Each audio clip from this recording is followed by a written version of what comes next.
Okay, I alluded to this concept in my video about playing through the changes, but there's one big reason why people, particularly intermediate players, have trouble overcoming their obstacles. And it's not theory, it's not chords, it's not scales, it's not modes, it's not the fretboard.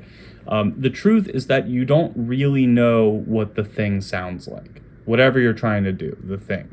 And you might say, of course I know what it sounds like. Rock sounds like Angus Young and AC/DC, and bebop sounds like Charlie Parker. Okay, yeah, that's half the battle. I'm not talking about listening to recordings and identifying the genre. I'm talking about hearing it in your head using your imagination. I'm saying that if you cannot truly hear the style, the defining characteristics of whatever idiom you're trying to play in your head, you are at an impasse. It isn't enough to play like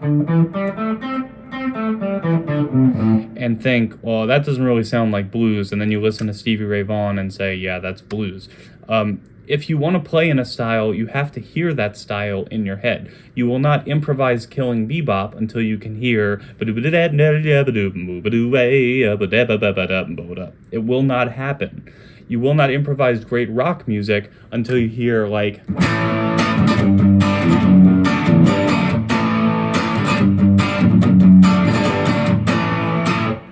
I can't sing chords, but I hear that in my head, as I'm sure many of you do. Now, just to be clear, the specific example doesn't matter. Pick whatever applies to your situation. Love John Coltrane? Cool. Can you imagine what that sounds like? Now, at a certain point, you will be able to hear whatever music you like to play, but you won't know what it is. You still might not be great at realizing it on the instrument. You got to figure it out. It's not like you can skip all the legwork. That's where the rest of the stuff comes in: theory, ear training, etc. But I find that most people aren't really hearing the stuff that they want to play. So if that's you, start doing some focused listening, singing along with recordings, using your imagination. I said it in the last video, but if you can't do this, you're probably going to sound like you're doing a caricature of a style. That is, it won't sound like you're like blues, rock, jazz, whatever. It'll sound like what you think that thing sounds like. And until your idea of what the thing sounds like is actually what it does sound like, you've got work to do, right? So get to it.